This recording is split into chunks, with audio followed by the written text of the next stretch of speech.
सुबह से लेकर शाम तक मजदूरी करने वाला मजदूर को अपनी मजदूरी की गाढ़ी कमाई की मांग करना उस वक्त भारी पड़ गया जब मालिक के द्वारा मजदूर की जमकर पिटाई की गई, जिससे मजदूर की दर्दनाक मौत हो गई। यह मामला जहानाबाद जिले के घोंसी थाना क्षेत्र के भारथू गांव का है, जहां गांव के ही रहने वाला नागेश्वर दास, जो कि बहुत ही गरीब महादलित परिवार का व्यक्ति था और मजदूरी कर अपने एवं अपने परिवार का लालन पालन करता था। गांव के ही संतोष नामक व्यक्ति के यहाँ काम करने गया हुआ था और बकाया मजदूरी की मांग की, तो मजदूरी देने के बदले संतोष ने नागेश्वर दास के साथ पहले बकझक की, उसकी जमकर पिटाई कर दी, जिससे नागेश्वर दास की मौत हो गई। इस घटना के बाद परिजनों का रो रो कर बुरा हाल हो गया है। घटना की सूचना पाकर मौके पर घोंसी थाना के पुलिस भी पहुंच गई और सब को अपने कब्जे में ले पोस्टमार्टम के लिए सदर अस्पताल भेजा।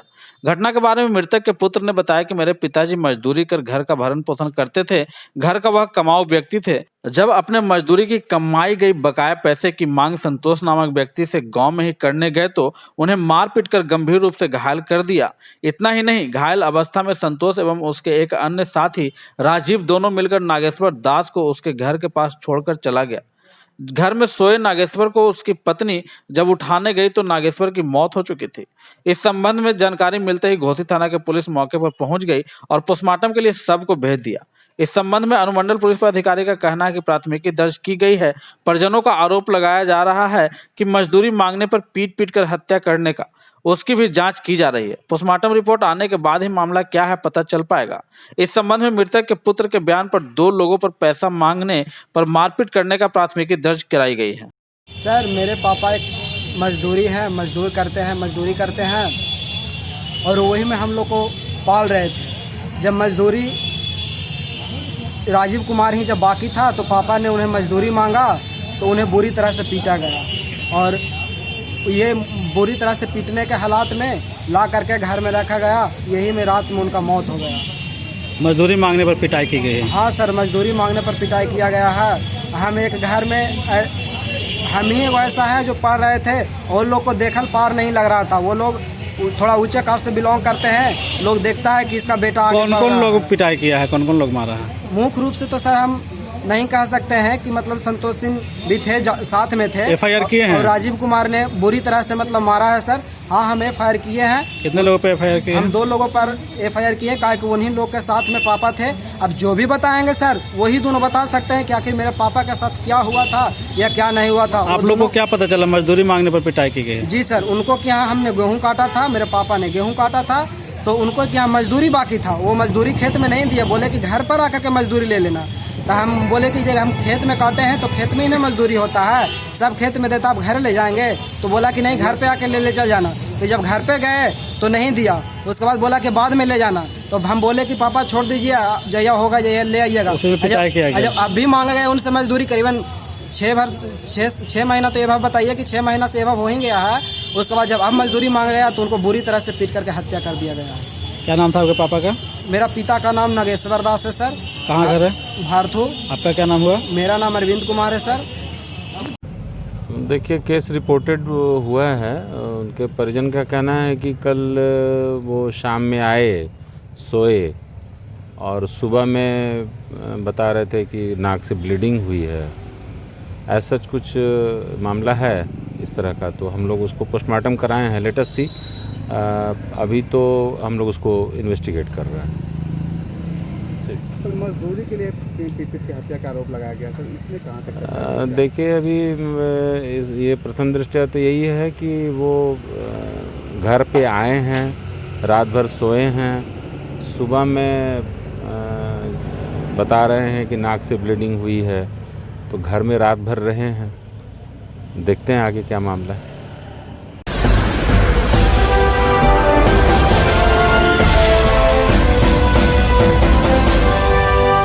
जहानाबाद जिले में भूमि से संबंधित काफी मामले पेंडिंग में हो गए थे।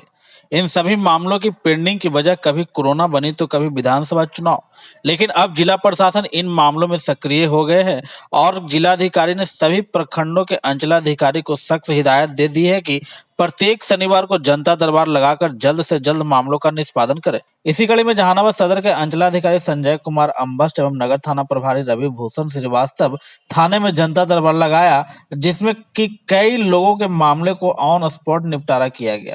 शिविर में आने वाले लोगों को इस संबंध में कहना था कि शिविर के आयोजन से हम लोगों को काफी सहूलियत होती है। एक ही जगह पर सारे अधिकारी एवं कर्मचारी उपस्थित मिल जाते हैं और सभी प्रकार की समस्याओं का समाधान ऑन स्पॉट हो जाता है। प्रत्येक शनिवार को एसएचओ सीओ का ज्वाइंट जनता दरबार लगता है भूमि विवाद के संबंध में। सरकार के दिशा निर्देश के लोक में लगाया जाता है और नगर थाना में ही हमारे SHO Kalpa, SHO Tarfika, SHO कोरोना आते हैं और वहाँ के जनता भी आते हैं और भूमि के छोटे छोटे विवाद जहाँ तक होते हैं आपस में समझौता करके हम लोग करा देते हैं। कुछ बड़ी विवाद होती है उसको नापी करा शोषण करते हैं। हम प्रयास करते हैं कि जो आपसी विवाद हो भूमि के संबंध में उसका निराकरण यहाँ किया जाए और हम लोग करते हैं। अब तक कुल कितने मामले आए इस तरह के यहाँ पे? आज तो 6 मामला आ चुका है अब तक, जिसमें 2 का निष्पादन ऑन स्पॉट हो चुका है और रेस्ट की कागजात की मांग की गई है। 2 मामला नापी का है, नापी के लिए अमीन कॉस्ट जमा करना पड़ेगा उनको, अमीन कॉस्ट जमा करें, नापी करा के सॉल्यूशन कराएंगे।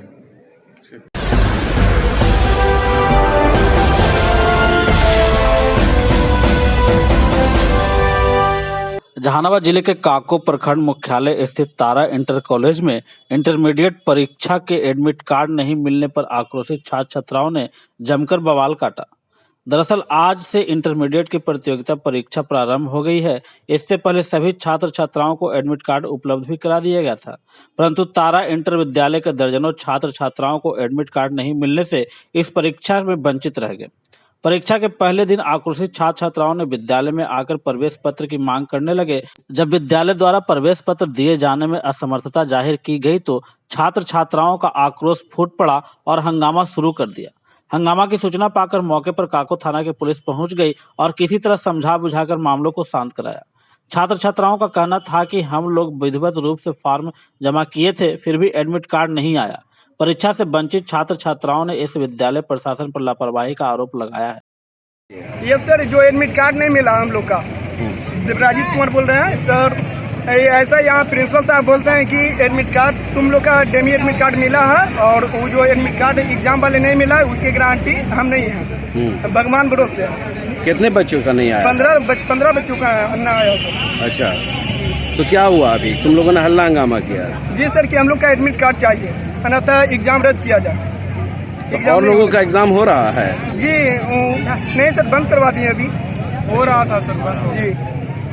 कब से परीक्षा शुरू हुई थी तुम लोगों की? यस सर, ये 9 तारीख आज से शुरू आज से 18 तक बोल रहा है जी सर। ऐसा बोलते हैं कि ये डेमी एडमिट कार्ड आया है और वो एडमिट कार्ड आएगा, उसी गारंटी हम नहीं है। विद्या के मंदिर में ऐसे बोल रहे हैं सर। क्या नाम हुआ तुम लोग? देवराजीत कुमार।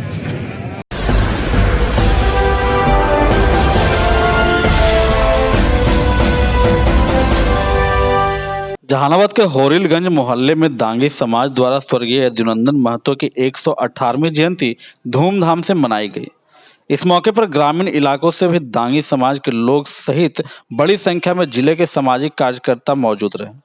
लोगों ने कार्यक्रम में सर्वप्रथम उनके चित्र पर पुष्प अर्पित करते हुए उनके जीवन पर विस्तृत रूप से चर्चा की तथा वहां मौजूद वक्ताओं ने कहा कि यदुनंदन जी एक जिले के धरोहर थे। उनकी जितनी भी चर्चा की जाए बहुत ही कम है। हम लोग उनके बताए हुए मार्ग पर चलें, तभी समाज और लोगों की भलाई होगी। इस मौके पर जहानाबाद विधायक ने दीप प्रज्वलित कर कार्यक्रम का उद्घाटन किया एवं उनके आदमकद प्रतिमा पर पुष्प अर्पित कर उन्हें नमन किया।